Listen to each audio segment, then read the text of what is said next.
apa saja yang kita minta, ya, kita memperolehnya daripadanya. Itu sebab saudara, ini namanya double track. Kita akan menerima double portion. Itu sebab Anda dan saya harus bersyukur. Kalau yang double portion ini kita akan terima, saudara, maka saudara akan sangat-sangat happy di dalam hidup ini. Semua negatif, defisit, kekurangan kita, kemandekan kita selama COVID-19 segera akan selesai. Bahkan sebelum ini selesai pun Tuhan mampu menjawab doa kita dan memberkati kita luar biasa. Yang percaya beri kemuliaan bagi Dia. Haleluya. Para kekasih, itu sebab dibutuhkan kesadaran. Semakin banyak yang nyadar, semakin cepat musibah ini selesai. Dalam satu rumah tangga saudara ada 5 orang, atau ada 4 orang, atau ada 11 orang. Saudara, kalau dalam rumah tangga ini 11-nya, 4-nya, 5-nya, 3-nya, sungguh-sungguh sehati, saudara, saya percaya walaupun COVID-19 di luar masih melanda dan mewabah, rumah tangga saudara diberkati luar biasa. Amin. Itu sebab Anda dan saya harus tahu. Sekarang itu Tuhan tidak melihat satu condition yang secara general Tuhan gebiah uyah saja. Tidak. Tetapi Tuhan melihat per pribadi, per rumah tangga kita. Apakah ada kesungguhan hati datang kepada Tuhan. Kesungguhan hati untuk menyembah Dia. Untuk menjatuhkan hati Allah, belas kasihannya kepada kita orang. Usaha. Saudara, kalau tidak, kita tidak bisa. Itu sebab kita harus ada kerjasama. Ya, saudara tinggal di rumah, gembala saudara tidak menganggur, tetapi bekerja juga, berusaha juga. Saudara, seperti satu contoh saya berkhotbah sekarang ini, saudara cuma melihat saya 1 orang. Di depan saya, di sekitar saya ada 2 kameramen. Saudara, ada 4 orang operator komputer, ada 1 juru lampu, ada 1 sound system operator. Saudara, bukan 1 Timothy Roy, tidak. Berapa itu? 7-8 orang yang kerja di sekitar saya. Saudara, untuk bisa menghasilkan ini. Kita mengusahakan ini, menyiarkan kepada saudara dengan kualitas yang mirip dengan membuat film. Saudara, jadi ini kerjasama. Kalau tidak ada kerjasama bagaimana? Saya bisa bicara sendiri. Saya pakai handphone. Ya, setengah selfie juga saya. Ya, saudara. Bagaimana saya bisa mengerjakan? Tidak bisa kan? Tapi dalam rumah tangga saudara, kalau saudara bisa sepakat sehati, mujizat mudah terjadi dalam keluarga saudara. Udah jangan tunggu yang luar dulu lah. Suruh reda dulu Tuhan, wabahnya dihilangin dulu. Nggak perlu, dalam dulu. Katakan luar kurang perlu. Katakan dalam rumah saya lebih perlu. Kalau kita sudah baik dalam kita, semua rumah tangga anak-anak Tuhan berkenan semua. Luar itu dibikin beres sama Tuhan. Ya, itu sebab Tuhan ingin supaya Anda dan saya mengerti. Di dalam Matius 5 ayat yang ke-8, ayat yang sangat terkenal, saudara. Di sini kita melihat bahwa hati yang tidak menuduh itu adalah sama dengan, identik dengan hati suci. Jadi mungkin kita mengatakan kita tidak bisa suci, tetapi ada cara untuk menjadi suci. Apa?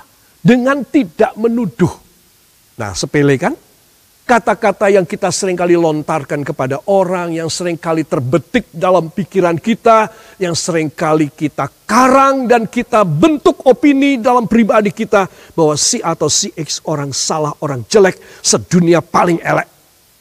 Nah, ini menuduh. Saudara, semua orang seringkali menuduh orang lain. Maka semua orang gak bisa suci. Suci ini tidak hanya berkenaan dengan seksualitas.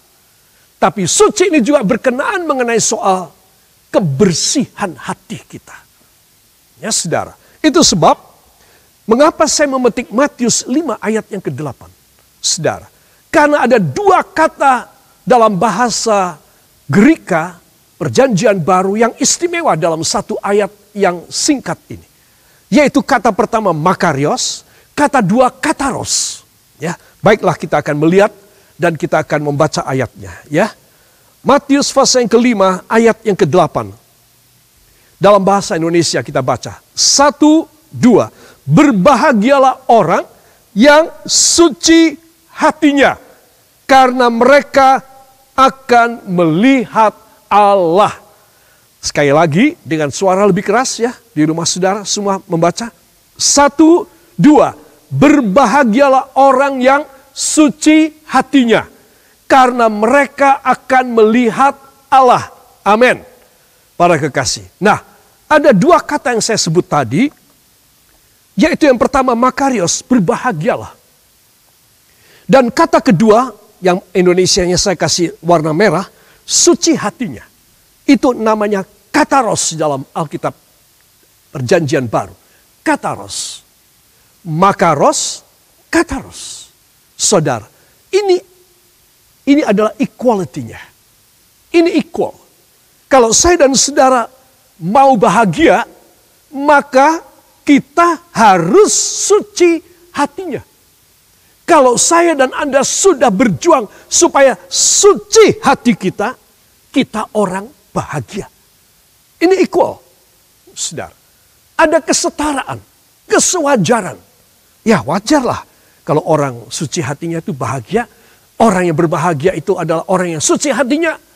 Tidak seperti orang-orang yang duniawi, penuh dengan hawa nafsu. Bahagia kalau apa? Kalau dia bisa free sex. Kalau dia bisa narkoba. Kalau dia bisa berantem terus dalam keluarga. Kalau suami bisa merendahkan istri terus-menerus. Kalau istri bisa mengintimidasi suami terus-menerus. Mereka mengatakan, aku orang yang sukses. Aku orang tidak bisa diatur oleh orang lain. Aku orang yang merdeka dan orang yang bebas. Salah kan? Menurut firman, orang bahagia adalah orang yang suci hatinya. Dan suci hatinya ini bukan untuk kita pamerkan, untuk kita, aku orang suci hatinya. Malah dosa jadinya. Tetapi suci hatinya ini Tuhan yang menilai. Banyak kali kita menilai orang dengan mata kita yang berdosa. Ya semuanya dosa. Coba mata saudara suci, semuanya suci. Itu Alkitab yang bilang, bukan saya yang bilang. Jadi sekarang itu bagaimana kita, ya udah gak usah ngikutin apa kata orang. Ngapain kau ngikutin kata orang? Ngikutin kata-kata Tuhan. Katakan saya hanya harus menurut, saya hanya harus sesuai dengan sabda Tuhan. Yang mau beri tepuk tangan bagi dia. Haleluya. Jadi orang Kristen itu enak. Enteng aja. Ya, lu mau bilang apa? Bilang no. Ya, lu tanggung jawab sendiri. Lu tidak usah ganggu gua. Ya, saudara dan saya harus mempunyai satu kuasa Allah. Supaya apa? Supaya engkau selalu benar di hadapan Tuhan. Ya, engkau tidak bisa ngikutin mereka punya mau. Engkau tidak perlu melakukan. Engkau hanya perlu melakukan Tuhan punya mau. Yang percaya beri tepuk tangan satu kali lagi buat dia. Para kekasih, itu sebab pelajaran ini penting sekali. Oke. Nah, itu sebab bisa saya ganti berbahagialah menjadi makarios, orang yang kataros, karena mereka akan melihat Allah. Ya, jadi orang yang berbahagia, orang yang suci hatinya, pasti selama hidup dia sering melihat Allah, artinya dia mendapatkan pernyataan-pernyataan ilahi. Dia begitu dekat dengan Tuhan. Tuhan bukan menjadi bayang-bayang yang semu, bayang-bayang yang tidak karuan, tidak berbentuk. Tapi jelas bisa melihat. Bukan wajahnya, tetapi karyanya Tuhan. Kuasanya Tuhan. Urapan Roh Kudusnya nyata pada dia. Kalau Anda dalam rumah saat ini terkurung. Dan kita semua menyadari, aku tidak bisa berbuat apa-apa ya. Aku tidak bisa, I can make money. Aku tidak bisa berhasil, aku tidak bisa dapat uang sekarang. Apa yang aku harus lakukan? Yang Anda dan saya harus lakukan. Lakukan kehendak Tuhan. Itu paling sip. Itu paling menguntungkan. Jangan apa kata orang, gimana kamu kok enggak ngikutin kita, kenapa? Kamu kok kemarin tidak datang di sana, kamu kok tidak beli ini seperti kita. Saudara, engkau nuruti kata orang. Terus saya mau tanya, uang, tenaga, kesehatan, fitness tubuh saudara, yang saudara pakai untuk nuruti orang itu dari siapa? Emang dari kau punya? Dari nenek moyangmu? Tidak. Dari Tuhan. Jadi kalau saudara nurutin orang, nurutin gerombolan kelompok Anda, maka engkau sudah merugikan harta benda yang Tuhan kasih dalam hidupmu. Dan Tuhan tidak terima. Itu sebab engkau harus berubah. Jangan suka ngikutin orang. Engkau mempunyai prinsip sebagai anak Tuhan. Kalau engkau memakai prinsip dari Tuhan, engkau akan selamat. Hartamu ditambahi lebih banyak. Itu sebab semua orang bisa bahagia apa tidak. Tergantung dari dia bisa memahami firman apa tidak. Kalau dia tidak bisa memahami firman, dia tidak akan bisa happy dalam hidup ini. You can have any substitution except one single thing in happiness. That is, if you doing the works of God and you do everything that the words command you to do. Kalau saya dan saudara tidak bisa melakukan, belajar dong. Tuhan tidak begitu saklek. Kamu tidak bisa, Timothy, tak hukum kamu. Kasih tempo, Tuhan kasih tempo sama si Timothy yang bodoh ini. Yang tidak bisa melakukan ini. Nah, kasih waktu ya. Supaya kamu bisa bertobat, Timothy. Kalau kamu bertobat, aku sayang sama kamu. Aku akan memberkati kamu luar biasa. Lihat. Berapa banyak kali orang jatuh dalam dosa. Tetapi tidak dihukum sama Tuhan. Coba. Saudara mikir enggak? Orang berdosa enggak mikir soal ini. Hanya orang yang takut sama Tuhan kepikiran. Iya ya, kenapa ya? Mestinya aku sudah dihukum Tuhan sudah lama deh. 11 tahun yang lalu, apa mungkin 3 tahun yang lalu. Atau mungkin bulan kemarin. Saudara, betul apa tidak? Tuhan masih kasih kesempatan. Itu sebab COVID-19 harus membuat Anda dan saya semakin bijak. Ya, lebih wise, lebih bijak. Kalau kita lebih bijak dalam mengendalikan dan menjalankan hidup ini, saudara, Tuhan, saya pastikan, jatuh hati kepada saudara. Jatuh hati kepada saya. Jangan percaya bisikan iblis. Jangan gubris kata-kata temanmu itu yang sok akrab sama kau. Tetapi engkau harus menggubris perkataan Allah. Semua perkara yang baik itu datangnya dari atas. Dari Allah yang tak berubah bayangannya. Hebat kan? Temanmu, familimu itu berubah bayangannya.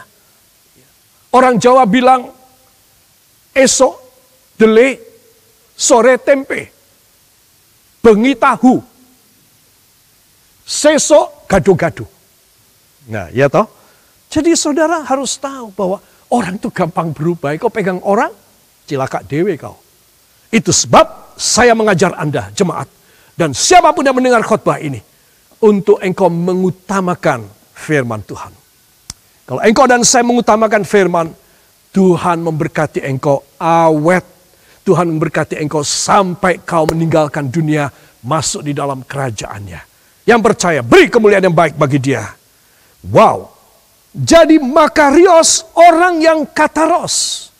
Karena mereka akan melihat Allah. Saya tadi katakan, ketika hidup sudah melihat Tuhan. Dengan karya Tuhan. Aduh, aku harusnya kayak gini ya. Tetapi Tuhan ajaib sekali menolong aku, luar biasa. Aku melihat karya Tuhan hebat. Aku melihat cintanya Tuhan. Saudara, hidup ini sudah melihat Tuhan. Bukan dalam bentuk wajah seperti di poster dan di kalender. Tetapi melihat karya-karya Tuhan. Besok, bila kita meninggalkan dunia ini, benar-benar kita bisa melihat muka dengan Allah Bapa, dengan Juru Selamat kita yang sudah menyelamatkan kita. Itu sebab Anda dan saya harus tahu. Inilah kesempatan hidup. Hidup cuma satu kali. Apa yang saya tekankan di sini, engkau tidak boleh nurut omongan orang. Oke. engkau harus nurut omongan Tuhan. Itu nomor satu. Kalau Anda dan saya mengikuti suara dan kehendak dari Allah, kita ini pada jalan yang paling safe. Tetapi kalau kita orang ngikutin teman A bilang begini, teman B bilang gini, belum lagi si C bilang begini, si X bilang begitu. Saudara, engkau itu maju tidak maju. Engkau hanya gerudukan saja, nggak tahu kemana. Itu sebab engkau akan celaka. Itu sebab anak-anak mudaku, perhatikan baik-baik. Dunia yang semakin tidak karuan jungkir balik macam begini ini. Anda dan saya harus menyikapi. Apa sikap kita orang? Sebagai seorang anak Tuhan. Untuk kita selalu menjaga. Tidak ada tuduhan. Di dalam hati kita. Katakan, tidak boleh ada tuduhan. Di dalam hati saya. Yang mau beri tepuk tangan bagi dia. Haleluya. Saudara, itu sebab saya katakan dari Matius 5 ayat yang ke-8. Hati yang tidak menuduh, itu hati yang suci. Saudara, karena ada dua faktor ilahi, makarios dan kataros. Ya. Lantas apa sih hati yang menuduh? Hati yang menuduh, ya kita tahu kalimat menuduh ini saudara sudah tahu ya. Kita melihat orang, ya mungkin saudara seseorang pinjam uang sama saudara, dia lewat, saudara dalam hati, orang bayar, ya. Itu menuduh. Kita selalu menuduh. Apa saja kita mencacat orang. Mencacat itu menuduh. Odoai. Itu sebab Anda dan saya harus tahu. Orang yang suka menuduh orang. Ya perhatikan saudara. Siapapun saya, siapapun Anda. Di hadapan Tuhan tetap kita harus perhatiin ini. Di dalam Yesaya 58 ayat yang ke-9. Mari kita akan membuka bersama. Kitab Nabi Yesaya pasal yang ke-58, ayat yang ke-9, para kekasih. Di sini kita akan melihat bahwa pasal 58 ini adalah tentang kesungguhan hati di dalam berpuasa dan berhari Sabat. Ya, ini seluruh pasal 58. Bila kita membaca ayat 9, ya saudara, maka kita akan melihat ini rahasianya yang berkenaan dengan Matius 5 ayat 8 tadi, 1 Yohanes 3 ayat 21 dan 22 tadi. Ini rahasianya. Ya, siap kita akan baca. Ya, mulai ayat 8 dan ayat 9 supaya lebih jelas. 1, 2. Pada waktu itulah terangmu akan merekah seperti fajar. Dan lukamu akan pulih dengan segera. Kebenaran menjadi barisan depanmu. Dan kemuliaan Tuhan barisan belakangmu. 9. Pada waktu itulah engkau akan memanggil. Dan Tuhan akan menjawab. Saya ulangi. Pada waktu itulah engkau akan memanggil. Dan Tuhan akan menjawab. Engkau akan berteriak minta tolong. Dan ia akan berkata apa? Ini aku. Perhatikan kalimat berikutnya. Apabila. Nah. Dus ayat-ayat yang dahsyat ini. Mempunyai kondisi dan conduite. Persyaratan. Requirements. You and I have to fulfill all the requirements. It's just 2 or 3 points. Not too much. But you have to fulfill these requirements from God. Ya, ayat 9. Apabila engkau tidak lagi mengenakan kuk kepada sesamamu, 1 dan 2. Dan tidak lagi menunjuk-nunjuk orang dengan jari dan memfitnah. Amin. Jadi saudara, ada 2 persyaratan pada hasil yang dahsyat dari ayat 8 ini.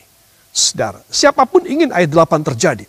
Pada waktu itulah terangmu akan merekah seperti fajar dan lukamu akan pulih dengan segera. Ini artinya kita yang sedang sakit. Saudara yang terbaring di rumah sakit atau di rumah saudara. Dalam self-isolating dan saudara harus merecover 14 hari. atau 21 hari di rumah saudara, atau di rumah sakit. Atau mungkin saudara takut dan deg-degan. Jangan-jangan aku juga kena. Engkau harus pegang perjanjian ini. Dan lukamu akan pulih dengan segera. Saudara, kesembuhan Tuhan beri. Tetapi sekali lagi, bagaimana tentang hal menuduh tersebut? Menuduh adalah ganjalan besar. Menuduh membuat seseorang dari suci menjadi najis di mata Allah. Itu sebab penting sekali. Kalimat, kata, kosakata, dan terminologi menuduh yang kita tidak mengira sebegitu dahsyat akibatnya. Saya katakan, dari orang suci, orang kudus, menjadi orang najis di mata Allah. Hanya karena menduding, hanya karena memfitnah. Saudara, itu sebab saudara harus tahu bahwa ini satu dosa yang serius di hadapan Tuhan. Ini akan membuat engkau tidak makarios. Ini akan membuat engkau tidak kataros dalam hidupmu. Dan itu sebab Tuhan sangat minta kita waspada apabila engkau tidak lagi. Jadi sudahlah melalui firman yang saya sampaikan dan saya akan tutup di sini. Stoplah menuduh orang. Sucikan dirimu sendiri. Periksa dan awasi mawas diri, introspeksi dirimu sendiri. Jangan engkau meneropong orang lain. Karena itu ruginya banyak sekali. Saya tidak bisa sampai pada Anda pada poin 1 dan 2 karena ini baru pendahuluan. Tetapi dari pendahuluan ini saya sudah memberitahu kepada Anda. Ada satu ganjalan besar banget yang membuat kita masih tetap memaksa pakai masker dan topeng sebagai orang suci. Padahal najis di hadapan Tuhan. Hanya gara-gara suka menuduh orang. Masa saya dan saudara mengkarantina diri kita, kita mengurung diri. Sudah tidak bisa cari duit, tidak bisa jalan-jalan, tidak bisa enjoy.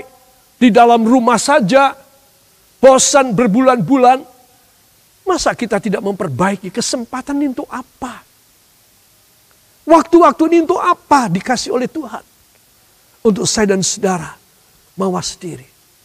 Kita harus mengadakan, we have to make our own self-assessment. Please, you and I have to make our own assessment. Memeriksa dan mencatatnya dan meneliti sendiri. Kalau kita benar di hadapan Tuhan, kalau kita sesuai dengan kehendak Tuhan, maka kita akan sesuai dengan apa perjanjiannya diberi kepada kita. Ya saudara, sayang saya tidak bisa menyelesaikan tentang double track ini. Yang akan membuat jawaban double. Itu dahsyat.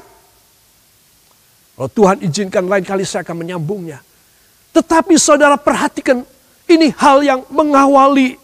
Seperti dokter memeriksa saya, maka pertama-tama dia akan menginterview saya. Apa yang saya makan, kebiasaan saya, tidur berapa jam. Apa yang dokter katakan, apa yang Anda anggap sesuatu kurang baik, tolong ceritakan sama saya.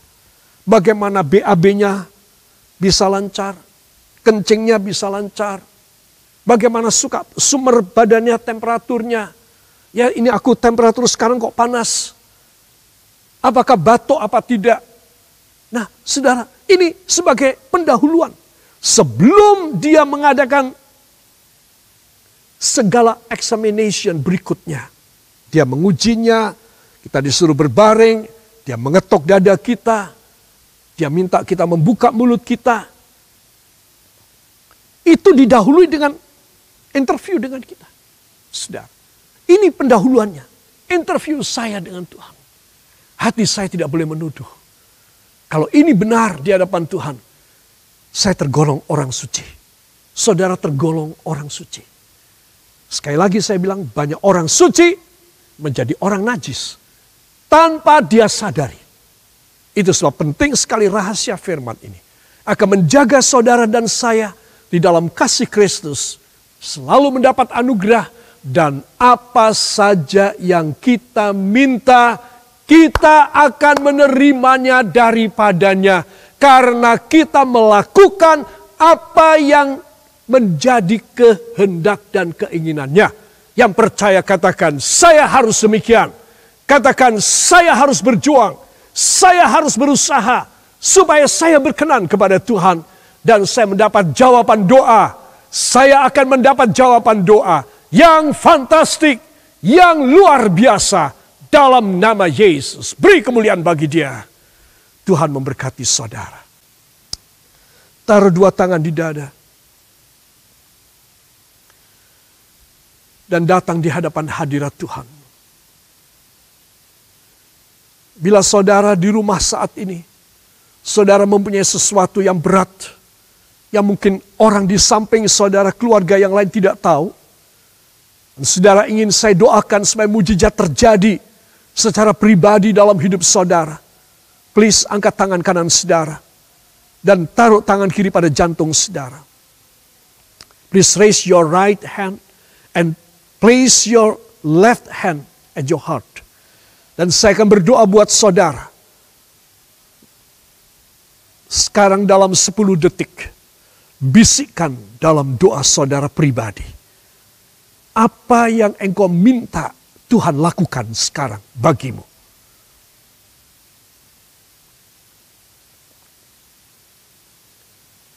Kau mendengar bisik doa kami.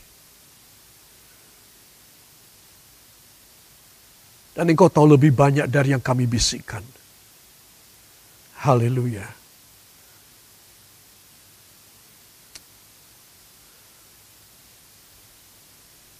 Bapa, engkau mendengar segala apa yang kami bisikkan.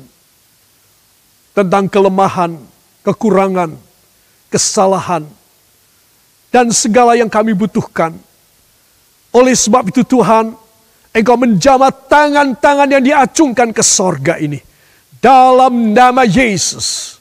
Dalam nama Yesus. Saudara yang kekasih, Tuhan menjamah engkau pada saat ini. Bilur-bilurnya menyembuhkan penyakitmu. Dan darah anak domba Allah mengalir dalam tubuh, jiwa, dan rohmu. Dan Roh Kudus memberikan pengurapan yang spesial. Dan darah Yesus melingkupi hidup saudara. Menyelesaikan segala masalah-masalah saudara. Memberkati kekurangan keuangan dan materi saudara. Memberikan damai sejahtera dan semangat yang baru. Memberikan damai dan bahagia dalam hati dan pikiran saudara. Menyegarkan tubuh saudara. Menegakkan segala kelemahan saudara. Dan engkau akan menerima pekerjaan Allah yang luar biasa. Karena engkau mau memeriksa hatimu sendiri.